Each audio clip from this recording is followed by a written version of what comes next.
Hello viewers, আসসালামু আলাইকুম। আশা করি সবাই ভালো আছো। ফাতেহা টেলার্স অ্যান্ড ফেব্রিক্স ব্লগ ভিডিওটি যে যেখান থেকে দেখছো, দেশ ও দেশের বাইরে, সবাইকে আন্তরিকতা ও শুভেচ্ছা।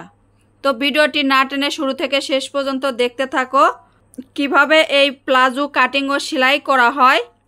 তো চ্যানেলটিতে নতুন হলে সাবস্ক্রাইব করে পাশে থাকা বেল বাটনটি অন করে দিবা নতুন নতুন ভিডিও পেতে সবার আগে। তো চলো দেখি কিভাবে কাটিং ও সেলাই করতে হয়। বন্ধুরা, এখানে 2 গজ 6 গিরা পরিমাণ কাপড় নিয়েছি। 38 ইঞ্চি লম্বা দিয়ে সাধারণ প্লাজো কিভাবে কাটিং ও সেলাই করতে হয় সেই ভিডিওটি দেখাবো। তো চলো দেখি আমরা কিভাবে কাটিং করতে হয়। তো যারা নতুন তারা মনোযোগ সহকারে প্লাজো কাটিংটি দেখলে কাটিং ও সেলাই করতে পারবা।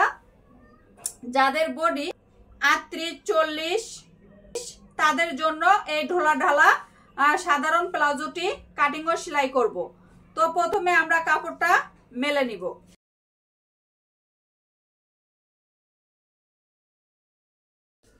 তো এখানে 2টা পার্ট করে কাপড়টা আমরা মেলে নিয়েছি। এরপর আরেকটা ভাঁজ দিয়ে 4টে পার্ট করে নিব। তো এখানে 4টে পার্ট করে নিয়েছি কাপড়টা। তো এখানে সাধারণ প্লাজো কাটিং ও সেলাই করব। প্রথমে এখানে আমরা 1/2 ইঞ্চি কাপড় দাগ দিয়ে নিব। তো এরপর আমাদের যে কাজটা করতে হবে সেটা হলো এখানে রাবাটের জন্য কাপড় বাদ রেখে কাপড়টা লম্বা মাপ নিতে হবে। তো বন্ধ সাইডটা থাকবে আমার দিকে, আর বাম পাশেও হচ্ছে বন্ধ সাইড, ডান পাশে খোলা সাইড, আর সামনের দিকেও খোলা সাইড। তো এখানে আমাদের প্রথমে আমাদের রাবাটের এখানে 2 ইঞ্চি কাপড় নিয়ে নিতে হবে। তো এখানে আমরা 2 ইঞ্চি কাপড় নিয়ে নিব। এখানে শেপ কাট দিয়ে দাগ টেনে নিব। তো সাধারণ প্লাজোটির মাপ হবে যাদের স্বাস্থ্য বেশি 38, 40, 42, 44 তাদের জন্য এই প্লাজো কাটিং ও সেলাই হবে। তো এখানে আমরা কলি ব্যবহার করব। তো এখানে রাবাটের এই কাপড় বাদ রেখে পায়জামার লম্বার মাপটা নিতে হবে। তো পায়জামার লম্বার মাপটা হবে 38 ইঞ্চি, আর সেলাইয়ের জন্য এক্সট্রা 1 ইঞ্চি, এই 39 ইঞ্চিতে দাগ দিয়ে নিব।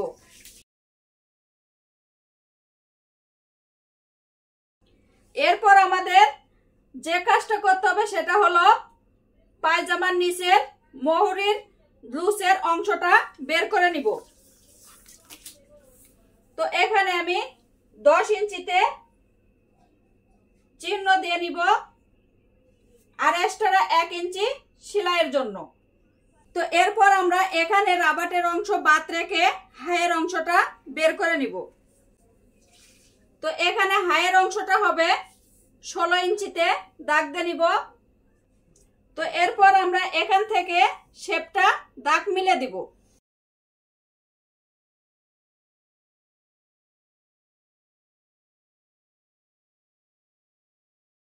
তো এই দাগ অনুযায়ী এরপর আমরা কাপড়টা কাটিং করে নিব। তারপর এখানে বাড়তি যে কাপড়টা থাকবে সেখান থেকে এখানে আমরা কলিটা বের করে নিব।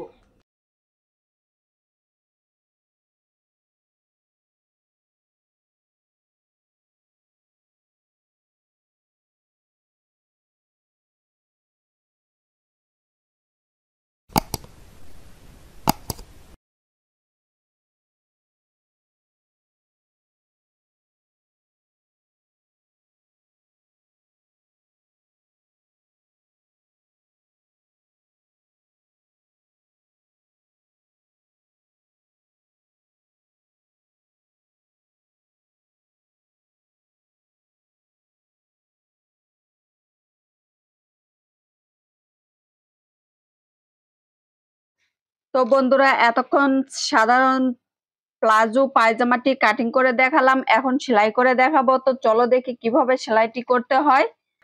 তো প্রথমে আমরা এই কলিটা আমরা এই জায়গাতে লাগিয়ে নিব।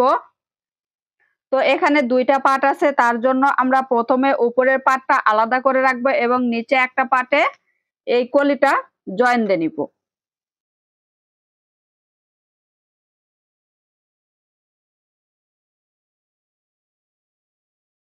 তো এরপর যে আরেকটা পার্ট আছে, এই পার্টটা আমরা কি করব, এই কলির যে কলিটা লাগাছি এইটারই এই মাথায়, এই পার্টের দুইটা মাথা জয়েন দিয়ে হাই সহকারে সেলাইটা দিয়ে নিব। তো এতে করে আমাদের দুইটা কলি জয়েন দেওয়া হয়ে যাবে একই সঙ্গে এক পাশে।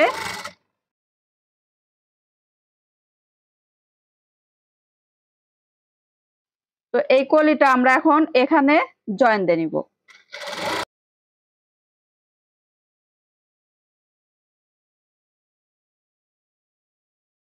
তো চ্যানেলটিতে সাবস্ক্রাইব করে পাশে থাকা বেল বাটনটি অন করে দিবা নতুন নতুন ভিডিও পেতে সবার আগে।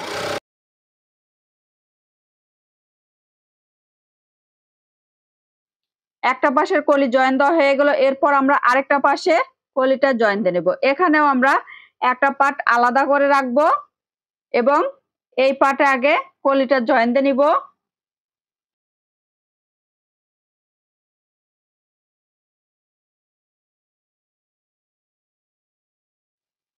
তো একইভাবে এই পাশের হাইটাও জয়েন দিয়ে নিব।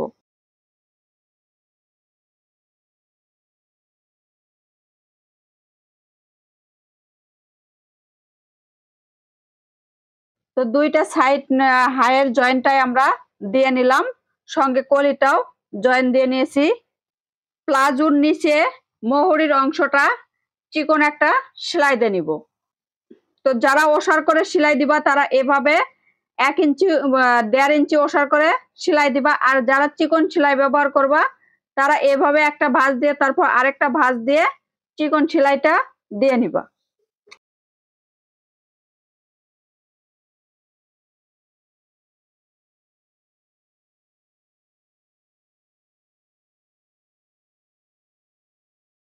প্লাজোর একটা মৌরিতে সেলাই দিয়ে নিলাম, আমি একইভাবে আরেকটা মৌরিতে সেলাই দিয়ে নিব।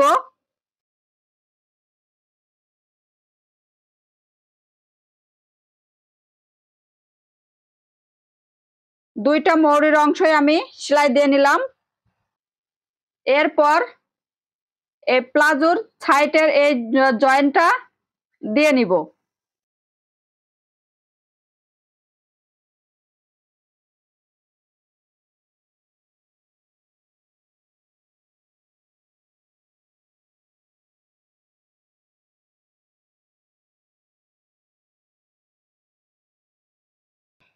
তো আমার আগের ভিডিওতেও আমি অনেকবার রাবার লাগানো দেখিয়েছি, তো আজকেও তোমরা মনোযোগ দিয়ে রাবারটা লাগানো দেখো।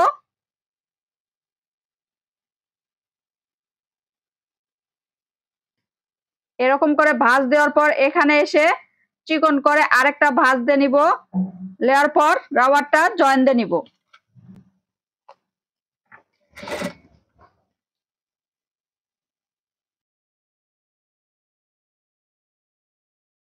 তো খেয়াল রাখবা রাবারের উপরে যেন কোনোভাবে সেলাইটা না পড়ে।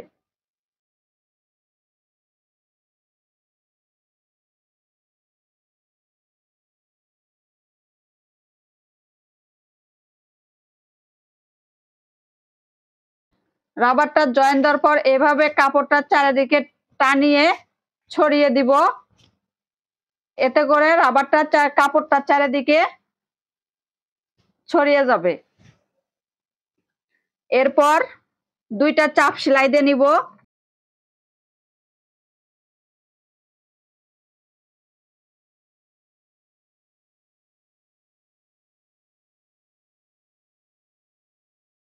আজকের মনে এখানে শেষ করলাম, পরবর্তী নতুন ভিডিওতে আবার দেখা হবে। আল্লাহ হাফেজ।